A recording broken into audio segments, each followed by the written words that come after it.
안녕하세요. 사연을 시작하기에 앞서 구독과 좋아요 부탁드려요. 감사합니다. 사연 시작해 볼게요. 저는 남들이 부러워할 만한 가정 환경에서 자랐어요. 부모님은 유명한 의료기기 회사를 운영하셨고, 저는 어릴 때부터 부족함 없이 자랐죠. 대학교에서 경영학을 전공했고, 부모님 회사를 물려받아 경영할 예정이었어요. 그런데 운명은 생각지도 못한 방향으로 흘러갔습니다. 대학교 시절 카페에서 만난 민철 씨는 제가 그때까지 만났던 남자들과는 달랐어요. 그는 대학을 다니지 않았고 가정 형편도 넉넉하지 않았지만 성실하고 꿈이 있는 사람이었죠. 제가 자주 가던 카페에서 바리스타로 일하고 있었는데 항상 밝은 미소로 손님들을 맞이하던 모습이 인상적이었어요. 처음엔 가볍게 인사를 나누는 사이였지만 점점 대화가 늘어났어요. 그는 자신의 카페를 열고 싶어 했고 그 꿈을 위해 열심히 일하고 있었죠. 저는 그의 성실함과 목표를 향해 나아가는 모습에 매력을 느꼈어요. 대학을 졸업한 후에도 종종 그 카페를 찾았고 우리는 자연스럽게 연인 관계로 발전했습니다. 서연 씨, 나랑 결혼해 줄래요? 그의 프로포즈를 받았을 때 너무 행복했어요. 하지만 부모님의 반응은 냉담했죠. 서연아, 너 미쳤니? 카페 알바생이랑 결혼한다고? 그 사람 대학도 안 나왔다며? 부모님께서는 제가 집안의 유일한 자녀였기 때문에 회사를 물려받기를 원하셨어요.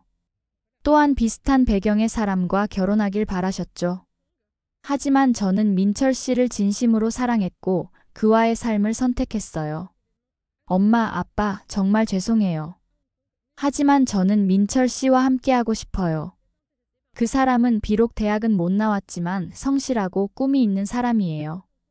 결국 부모님과 크게 다투었고 그 사람을 선택한다면 우리 집안과는 연을 끊는 거다라는 아버지의 마지막 말씀을 듣고 집을 나왔어요. 그때는 몰랐어요. 그 선택이 제 인생을 어떻게 바꿔놓을지. 우리는 작은 결혼식을 올렸어요. 부모님은 오시지 않았죠. 민철 씨의 가족들이 따뜻하게 저를 맞아주셨지만 마음 한구석은 텅 빈 것 같았어요. 그래도 새로운 시작에 대한 희망과 설렘으로 가득 찼었죠. 결혼 첫 해는 정말 행복했어요. 민철 씨는 카페에서 경력을 쌓으며 자신의 가게를 열기 위해 돈을 모으고 있었고, 저도 작은 회사에서 일하며 살림을 꾸렸어요. 그리고 결혼 1년 만에 아들 유준이가 태어났어요. 아이를 안았을 때 느낀 그 행복감은 이루 말할 수 없었어요. 작고 여린 그 아이는 제 인생의 전부가 되었죠. 우리 유준이, 엄마가 세상에서 제일 행복하게 해줄게. 그 약속을 지키기 위해 저는 직장을 그만두고 전업주부가 되었어요. 아들을 키우며 행복한 가정을 꾸리는 것이 제 꿈이었으니까요. 하지만 유준이가 돌이 지나갈 무렵 민철 씨가 조금씩 변하기 시작했어요. 처음에는 단순히 일이 바빠서 늦게 들어온다고 생각했어요. 하지만 점점 늦은 귀가는 더 심해졌고 어느 날 술에 취해 들어온 그에게서 향수 냄새가 났어요. 그때 직감적으로 알았죠. 무언가 잘못되고 있다는 것을. 민철 씨, 우리 좀 이야기해요. 대화를 시도했지만 그는 점점 저를 피했어요. 그러던 어느 날 그가 집에 들어오지 않았어요. 하루가 지나고 이틀이 지나도 연락이 없었죠. 걱정과 불안 속에서 경찰에 신고할까 고민하던 차에 그에게서 문자가 왔어요. 미안해. 나 지금 좀 곤란한 상황이야. 빚이 좀 있어. 충격이었어요. 며칠 후 그가 집에 돌아왔을 때 모든 사실을 털어놓더군요. 도박에 빠져 빚을 진 것이었어요. 그의 얼굴은 her숙하고 지쳐 있었죠. 얼마나 되는데요? 2천만 원 정도. 숨이 막혔어요. 그 돈이면 우리 집 보증금의 절반이 넘는 금액이었으니까요. 그날 밤 많은 이야기를 나눴고 그는 다시는 도박을 하지 않겠다고 약속했어요. 저는 믿고 싶었어요. 우리 가정을 지키고 싶었으니까요. 하지만 그 약속은 오래가지 않았어요. 몇 개월 후 더 큰 빚이 생겼고 결국 우리는 보증금을 빼서 빚을 갚아야 했어요. 더 좁은 집으로 이사를 가게 되었죠. 그래도 저는 포기하지 않았어요. 민철 씨가 도박 중독 치료를 받도록 도왔고 가정을 지키기 위해 최선을 다했어요. 하지만 치료는 성공적이지 않았어요. 민철 씨는 점점 더 깊이 도박에 빠져들었고 집에도 잘 들어오지 않았어요. 그리고 어느 날 저는 그가 다른 여자와 함께 있는 모습을 우연히 보게 되었죠. 남편의 외도를 확인한 순간 무너져 내리는 것 같았어요. 우리 이제 헤어져요. 긴 대화 끝에 우리는 이혼을 결정했어요. 3살이 된 유준이는 제가 키우기로 했죠. 민철 씨는 양육비도 제대로 주지 않았고 점점 연락도 끊겼어요. 결국 저는 혼자서 아이를 키우는 싱글맘이 되었습니다. 부모님께 도움을 청할까 생각도 했어요. 하지만 자존심이 허락하지 않았어요. 그리고 무엇보다 저를 받아줄지도 확신할 수 없었죠. 결혼할 때 다시는 우리 집에 오지 마라고 하셨던 아버지의 말씀이 귓가에 맴돌았으니까요. 그래서 저는 혼자서 모든 것을 해결하기로 했어요. 처음에는 아르바이트부터 시작했어요. 유준이가 어린이집에 가 있는 시간에 마트 캐셔로 일했고 저녁에는 식당에서 서빙을 했죠. 밤에는 재택으로 할 수 있는 자료 입력 일도 했어요. 잠을 줄여가며 일했지만 그래도 항상 돈이 부족했어요. 엄마, 나 저거 갖고 싶어. 장난감 가게 앞에서 유준이가 말할 때마다 가슴이 아팠어요. 다른 아이들은 쉽게 살 수 있는 것들을 우리 아이에게는 사줄 수 없다는 것이 얼마나 미안했는지 몰라요. 하지만 월세와 공과금, 보험료, 유준이 어린이집 비용 등을 감당하기에도 버거웠으니까요. 유준아, 조금만 참자. 나중에 엄마가 꼭 사줄게. 그렇게 말하면서도 언제 그 나중이 올까 하는 생각에 눈물이 났어요. 하지만 유준이를 위해 저는 강해질 수밖에 없었어요. 아이에게 최선의 환경을 제공하고 싶었거든요. 그러던 어느 날 지인의 소개로 가사도우미 일자리를 알게 되었어요. 큰 정원이 있는 단독주택이었는데 월급이 꽤 높았어요. 주 5일 근무에 식사도 제공해준다고 했죠. 망설임 없이 지원했고 감사하게도 채용되었어요. 첫날부터 일이 많았어요. 집이 너무 커서 청소하는 것만 해도 하루가 다 갔죠. 게다가 요리까지 해야 했어요. 하지만 그동안 해왔던 일들에 비하면 훨씬 나았어요. 무엇보다 월급이 높아서 처음으로 경제적인 여유를 느낄 수 있었어요. 그 집 사모님은 제가 생각했던 것과 달리 정말 따뜻한 분이셨어요. 사모님은 아버지가 유명 로펌을 운영하신다고 했어요. 그래도 전혀 거만하지 않으셨죠. 오히려 저를 존중해 주시고 제 상황을 이해해 주셨어요.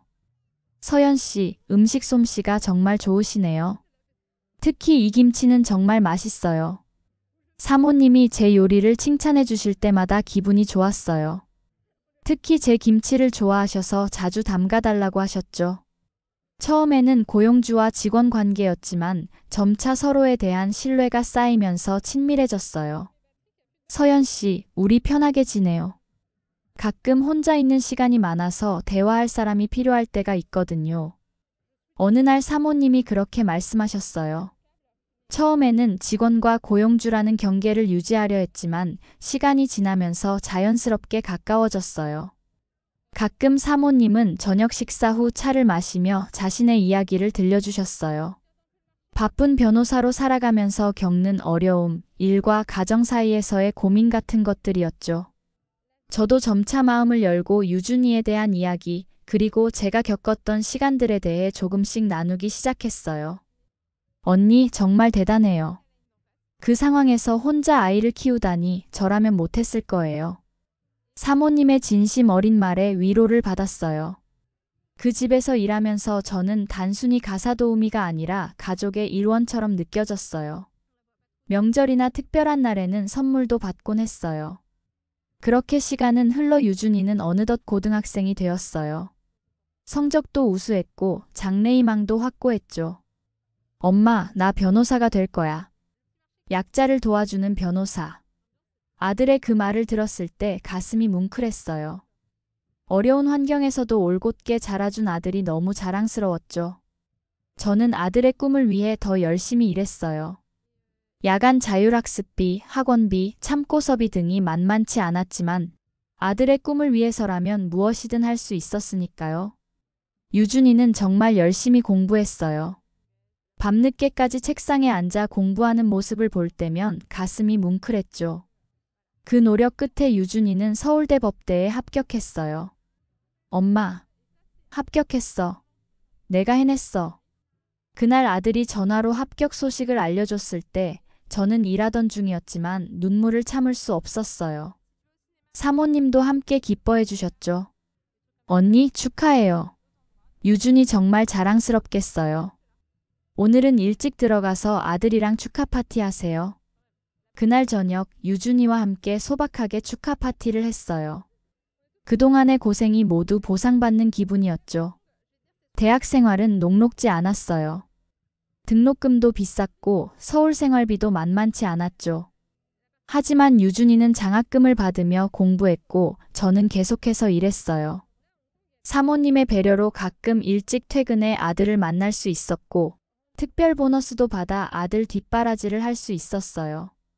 그렇게 4년이 지나고 유준이는 법학전문대학원에 진학했어요. 그리고 또 3년 후 마침내 변호사 시험에 합격했죠. 제 아들이 변호사가 된 거예요.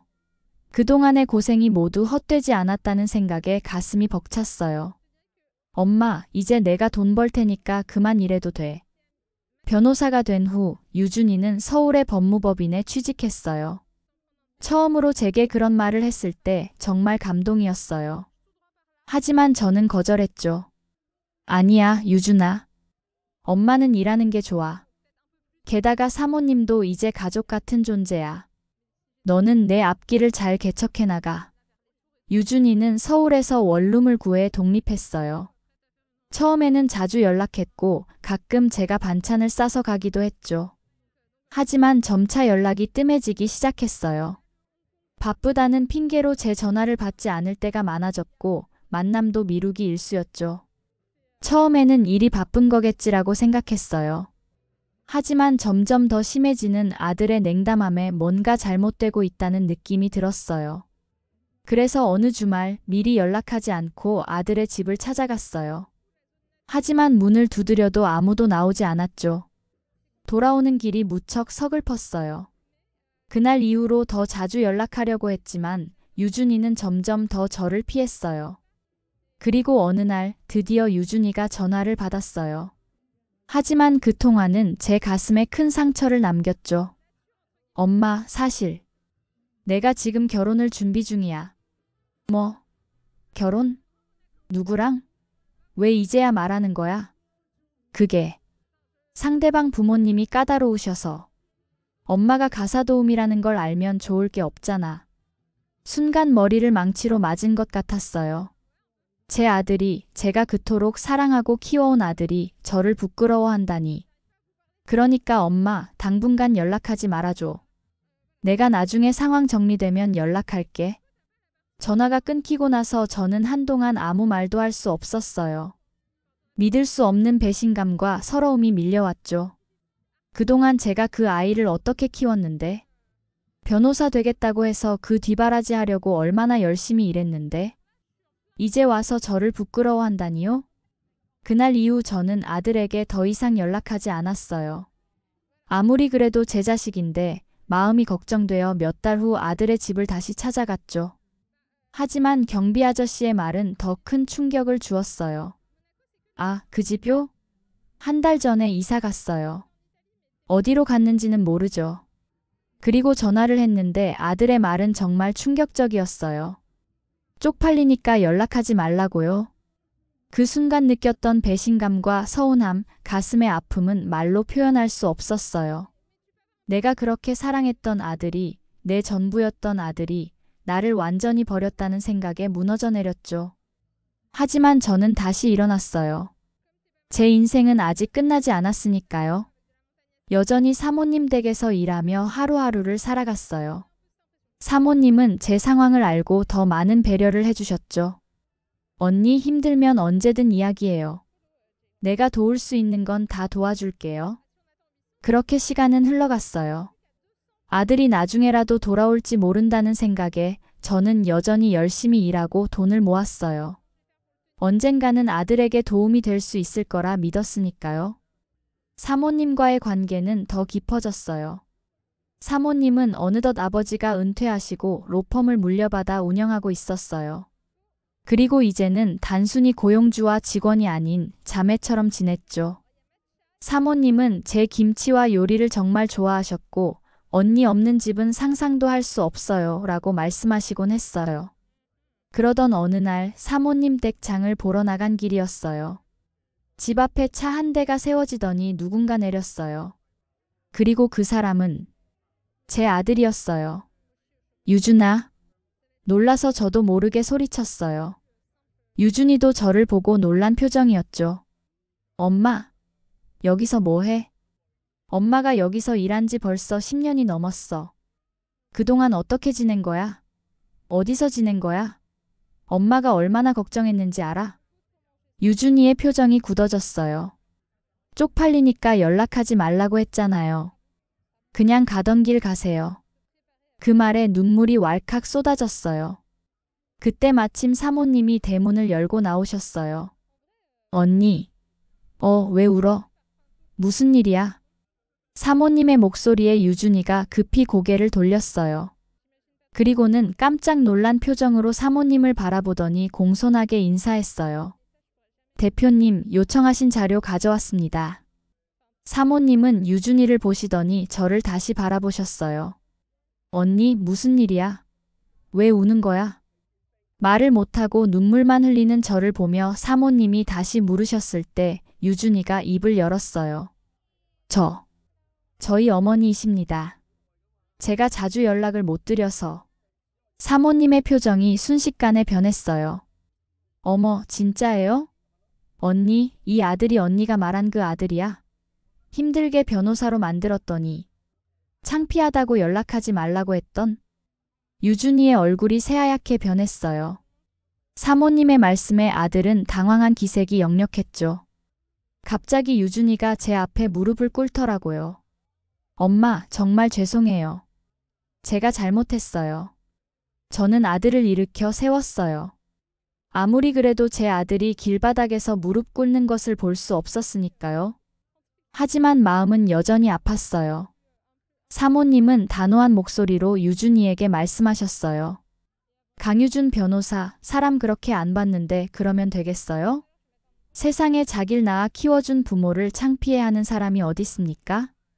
난 이런 엄마 있으면 업고 다니겠네. 언니, 나 먼저 들어갈게요. 사모님이 집 안으로 들어가신 후 유준이는 어리둥절한 표정으로 물었어요. 엄마, 도대체 어떻게 된 거야? 대표님을 어떻게 알아? 그리고 왜 언니라고 불러? 저는 깊은 한숨을 내쉬었어요. 이 집에서 내가 계속 일했어. 네가 변호사 되도록 뒷바라지 하려고. 그리고 사모님은 나를 가족처럼 대해주셨어. 유준이의 얼굴에 후회와 부끄러움이 스쳤어요. 아들은 이내 저에게 진심 어린 사과를 했고 모든 것을 설명했어요. 그동안 출세하려고 애쓰면서 자신의 배경을 숨기려 했던 것, 그러다 결국 자신을 키워준 저까지 부정하게 된 것. 엄마, 정말 미안해요. 내가 너무 이기적이었어요. 용서해 주세요. 저는 아들을 안아주었어요. 아무리 미워도 제 자식인데 어떻게 용서하지 않을 수 있겠어요? 그날 이후로 유준이는 많이 변했어요. 지금은 저도 일을 조금 줄이고 가끔 유준이의 집에 가서 며칠씩 지내기도 해요. 돌이켜보면 참 많은 일이 있었어요. 좋은 집안에서 태어나 부모님의 반대를 무릅쓰고 사랑을 선택했고 배신을 당해 혼자 아이를 키웠죠. 그리고 그 아이에게 또 한 번 상처받았지만 결국은 다시 만나 화해했어요. 인생이란 참 예측할 수 없는 여정인 것 같아요. 우리가 계획했던 대로 흘러가지 않고 때로는 기쁨을, 때로는 고통을 안겨주죠. 하지만 그 모든 순간이 모여 지금의 우리를 만든다고 생각해요. 저는 여전히 사모님 댁에서 일하고 있어요. 이제는 예전처럼 힘들게 청소하고 요리하지는 않지만 사모님과의 우정과 그 집에 대한 애정 때문에 계속 일하고 있죠. 사모님도 저를 떠나보내지 않으시겠다고 하셨어요. 언니가 있어야 이 집 같아요 라고 말씀하시죠. 유준이는 이제 사모님의 로펌에서 중요한 역할을 맡고 있어요. 처음에는 어색했지만 지금은 사모님을 존경하는 후배 변호사가 되었죠. 가끔 저와 사모님, 유준이가 함께 식사를 하기도 해요. 그전은 제가 선택한 길이 비록 고달팠지만 결국에는 행복으로 이어졌다는 생각이 들거든요. 사실 저는 이제 모든 것을 용서했어요. 아들이 저지른 실수도, 전 남편의 배신도요. 인생을 살다 보니 누구나 실수를 할 수 있다는 것을 알게 되었거든요. 중요한 것은 그 실수를 인정하고 다시 일어서는 용기라고 생각해요. 얼마 전에는 용기를 내서 친정에 연락을 해봤어요. 아버지는 아직 그럴 준비가 안 된 것 같지만 시간이 지나면 제가 좀 더 용기를 내볼 생각이에요. 그동안 쌓인 오해와 아픔이 있겠지만 언젠가는 화해할 수 있길 바라고 있어요. 그래도 엄마는 제 연락을 많이 기다리셨나 봐요. 제 목소리에 울기만 하시더라고요. 인생은 참 신기한 것 같아요. 제가 가장 힘들다고 생각했던 순간들이 오히려 저를 더 강하게 만들었고, 제가 잃었다고 생각했던 관계들이 다시 제 곁으로 돌아왔으니까요. 지금 저는 행복해요. 아들과 화해했고, 좋은 며느리도 생겼으며, 사모님과 같은 소중한 친구도 있고, 심지어 엄마와도 다시 만났으니까요. 물론 아직도 가사 도우미로 일하고 있지만 그것이 제 자존심을 떨어뜨리지는 않아요. 오히려 자랑스러워요. 이 일을 통해 제 아들을 훌륭하게 키웠고 소중한 인연도 만들었으니까요. 앞으로는 어떤 일이 기다리고 있을지 모르겠지만 한 가지 확실한 것은 더 이상 두렵지 않다는 거예요. 이제 저는 인생이 주는 모든 순간을 감사하게 받아들이고 하루하루를 소중하게 살아갈 거예요. 그리고 무엇보다 제가 사랑하는 사람들과 함께라면 어떤 어려움도 이겨낼 수 있다는 걸 알게 되었어요. 그것이 제가 배운 가장 소중한 교훈이 아닐까 싶네요. 제 긴 이야기를 끝까지 들어주셔서 감사합니다. 구독과 좋아요, 알림 설정까지 잊지 마세요.